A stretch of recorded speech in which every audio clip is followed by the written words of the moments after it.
Alors c'est parti pour le conte. Il y a donc de cela très longtemps, un monsieur qui a trouvé une dame dans son champ.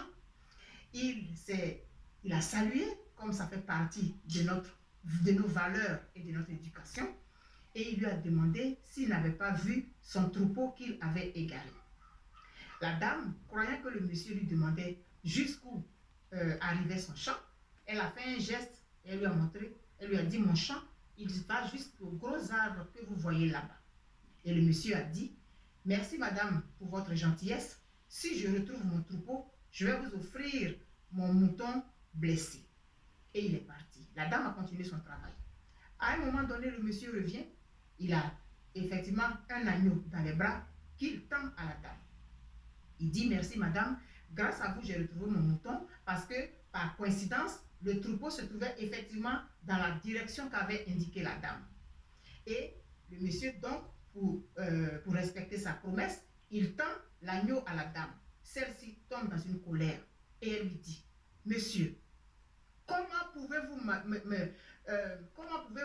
m'accuser d'avoir blessé votre mouton? Vous êtes venu ce matin, vous m'avez demandé jusqu'où s'étendait mon champ. Je vous ai montré.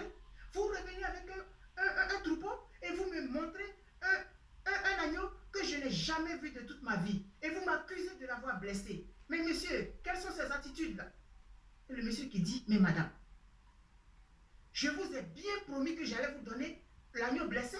Pourquoi voulez-vous que je vous donne le plus gros mouton de mon troupeau? Mais madame, quand même, vous aussi, vous ne trouvez pas que vous exagérez? Vous n'avez fait que me montrer où se trouvait mon troupeau, mais qu'est-ce que vous avez fait de plus?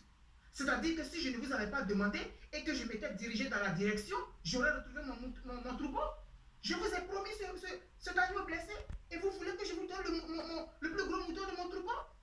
Et la dame qui dit: mais monsieur, non mais vous ne trouvez pas que vous exagérez aussi? Vous m'avez demandé où se trouve la limite de mon champ. C'est ce que je vous ai montré. Vous allez vous revenir avec un troupeau que je n'ai même pas vu et vous m'accusez, pire, d'avoir blessé un de vos moutons. On va aller chez le chef du village pour régler ça. Et ils se rendent chez le chef du village. Quand ils arrivent, on leur demande. La dame est la première à expliquer. Ce matin, je travaillais dans mon champ. Ce monsieur est arrivé. Il m'a demandé jusqu'où allait la limite de celui-ci. Je lui montre. Il revient avec un troupeau et il m'accuse d'avoir blessé un de ses agneaux.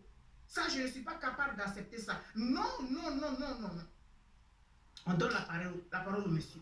Le monsieur dit: mais franchement, je ne finirai jamais de découvrir les femmes. J'arrive effectivement dans le champ de cette dame. Je lui demande si elle n'a pas vu passer mon troupeau. Elle m'indique la direction où elle a vu le troupeau. Avant d'aller, je lui dis: si madame, je retrouve mon troupeau, je vais vous offrir en reconnaissance un des agneaux qui est blessé. Je reviens, je respecte ma promesse. La dame me dit qu'elle ne veut pas de ce mouton, mais elle veut le plus gros mouton de mon troupeau. Non mais, quand même, soyons sérieux. Non, non, non, non, je ne suis pas prêt à accepter ça. J'ai tenu ma promesse et qu'elle aussi, elle accepte ça parce que je n'étais pas obligé de lui donner un mouton.